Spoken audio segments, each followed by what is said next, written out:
وَمَا أَرْسَلْنَاكَ إِلَّا رَحْمَةً لِلْعَالَمِينَ. Dalil tentang bencana yang merata semua orang kena, Allah sebutkan di dalam Al-Quran. Di dalam surah Al-Anfal, surah nomor 8 ayat 25, yang bunyinya, A'udzu billahi minasyaitonir rajim, bismillahirrahmanirrahim, ya. Wattaqu fitnatan la tusibanna alladhina zalamu minkum khassah wa'lamu ya, annallaha syadidul iqab. Yang artinya, hati-hatilah kalian. Bisa Anda buka di aplikasi Al-Quran, di handphone Anda, surah Al-Anfal, surah nomor 8 ayat 25, dan peliharalah diri kalian, atau selamatkan diri kalian dari siksaan yang tidak khusus menimpa orang-orang zalim saja di antara kalian. Bencana kalau datang. Orang-orang beriman di lokasi pun itu bisa kena, gitu kan. Dan ketahuilah bahwa Allah amat keras siksaannya. Ini baru dalilnya. Kita akan jelaskan nanti faktor-faktor penyebabnya, ya. Sehingga Anda bisa menyadari dan mengetahui, oh ternyata ini faktornya. Dan Anda kalau jauhi atau hindari faktor tersebut, secara otomatis juga Anda akan selamat dari hal yang menyebabkan atau datangnya bencana tadi. Sementara kalau cobaan dan ujian, dalilnya adalah surah Al-Baqarah, surah nomor 2 ayat 155. Dan ini saya sudah sampaikan tadi dan saya ingatkan kembali, kalau bencana, siksaan yang Allah timpahkan kepada sekelompok manusia disebabkan karena dosa atau pembangkangan mereka, dan itu menyeluruh, semuanya kena, gitu. Sementara ujian dan cobaan adalah siksaan atau cobaan ataupun sesuatu yang berat bagi seseorang secara individu yang Allah timpahkan, bisa karena pembangkangan dan kemaksiatan mereka seperti orang kafir dan orang fasik, atau orang beriman untuk mengangkat derajat mereka. Nah, contohnya misalnya orang sakit, ya, orang keselio, diganggu oleh orang, gunjing, fitnah dan segala macam, ya. Baik, dalilnya surah Al-Baqarah, surah nomor 2 ayat 155. Tentu di sini maksud dalamnya kematian, ya, kekurangan harta, bangkrut, tertipu orang dan seterusnya, gitu. Bunyinya a'udzubillahi minasyaitonir rajim, Al-Baqarah 155, wa lanabluwannakum bisyai'in minal khaufi wal ju'i wa naqsin minal amwali wal anfusi wath thamarat wa basyiris sabirin. Kami pasti, kata Allah, kami pasti akan memberikan cobaan kepada kalian secara individu. Semua orang beriman atau orang kafir. Dengan sedikit ketakutan, kekhawatiran yang ada, ya. Kelaparan, kekurangan harta dan jiwa, juga buah-buahan. Dan beritakanlah kabar gembira kepada orang-orang yang sabar. Jadi akan diuji oleh Allah SWT. Kita akan rasakan lapar, kita akan rasakan, ya, kekurangan harta, apakah ditipu orang, apakah kita belum mendapatkan pekerjaan, atau dan seterusnya, ya. Dan juga hasil panen tidak selamanya pasti maksimal. Pasti akan ada kekurangan-kekurangan yang terjadi, ya. Maka sampaikan berita gembira kepada orang-orang yang sabar. Jadi kita sudah sampaikan kurang lebih tentang gambaran definisi bencana yang akan menimpa seluruh orang di satu wilayah karena pembangkangan dan dosa mereka kepada Allah. Sementara ujian datangnya kepada individual, ya. Perlu kita tadaburi dulu sebelum lebih dalam kita bahas faktor-faktor penyebab daripada bencana dan juga cobaan, ya, individual tadi. Coba kita tadaburi ayat ini. Karena ini sebenarnya pondasi dasarnya. Terutama masalah bencana, ya. Karena kalau kita dengar bencana, teman-teman sekalian, longsor, tsunami, gempa, semua orang pasti ketakutan dan merasa ini sesuatu yang tidak diinginkan terjadi, ya. Berbeda mungkin dengan kalau ujian individual seperti misalnya lapar, haus, mungkin cuma dia saja yang rasakan. Dan ada juga orang, mungkin dia masih menikmati keadaan dia, sampai Allah memberikan dia jalan keluar. Tapi kalau bencana ini susah sekali. Karena umumnya membinasakan dan menghancurkan, gitu. Teman-teman sekalian, ayat Al-Quran ini perlu dirundungi surah Hud, surah nomor 11 ayat 117.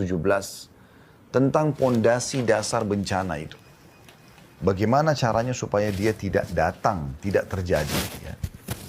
Maka perhatikan surah Hud ayat 117 yang berbunyi, A'udzu billahi minasyaitonir rajim wa ma kana rabbuka liyuhlikal qura bidzulmin wa ahluha muslihun.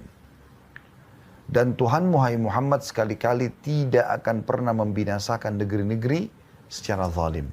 Gak mungkin terjadi tsunami, bencana alam, ya, apapun itu sifatnya atau namanya, tidak mungkin terjadi ya, tiba-tiba tanpa sebab. Allah gak akan berbuat zalim. Dan Tuhanmu hai Muhammad sekali-kali tidak akan pernah membinasakan negeri-negeri secara zalim. Sedangkan penduduknya berbuat kebaikan. Mereka jujur, mereka amanah, mereka bersedekah, mereka bakti sama orang tua. Mereka menjenguk orang sakit, mereka menjauhi sifat-sifat buruk seperti bohong, menipu. Nggak mungkin negeri mereka itu, kota mereka dihancurkan oleh Allah. Itu nggak mungkin.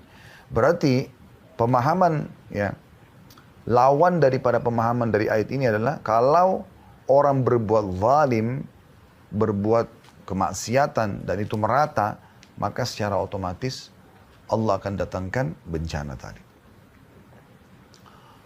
Kemudian dalam surah Al-Qasas surah nomor 28 ayat 59 juga Allah Subhanahu wa taala berfirman, A'udzu billahi minasyaitonir rajim wa ma kana rabbuka muhlikal qura hatta yab'atha fi ummiha rasulan yatlu 'alaihim ayatina wa ma kunna muhlikil qura illa wa ahluha zalimun. Yang artinya, dan tidak ada Tuhan dan tidak mungkin Tuhanmu hai Muhammad membinasakan kota-kota, negeri-negeri, desa-desa sebelum dia Allah mengutus di ibu kota itu seorang rasul yang membacakan ayat-ayat kami kepada mereka. Kalau dulu ada masa-masa nabi, masa kenabian, nabi-nabi diutus. Kalau mereka nolak, maka seperti kaum Nabi Lut, kaum Nabi Nuh, kaumnya Nabi Ibrahim ya yang di Babilonia, kaumnya Nabi Musa, Fir'aun dan pengikutnya. Ya. Setelah mereka nolak, baru kemudian mereka dibinasakan. Atau kalau sekarang sudah tidak ada lagi Rasul, berarti akan datang para ulama-ulama, da'i-da'i, penyampaian-penyampaian tentang agama Islam ini kepada penduduk setempat. Ya. Jadi Tuhanmu hai Muhammad tidak akan membinasakan kota-kota, negeri-negeri, desa-desa sebelum dia mengutus di kota itu seorang Rasul yang membacakan ayat-ayat kami kepada mereka. Dan tidak pernah pula kami membinasakan kota-kota kecuali penduduknya dalam keadaan melakukan kezaliman atau kemaksiatan.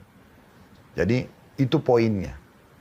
Makanya Ali bin Abi Thalib radhiyallahu anhu mengatakan, saya heran dengan satu kaum bisa binasa sementara Allah sudah memberikan kepada mereka solusinya. Menyampaikan. Sebab binasa adalah kemaksiatan dan solusinya adalah istighfar.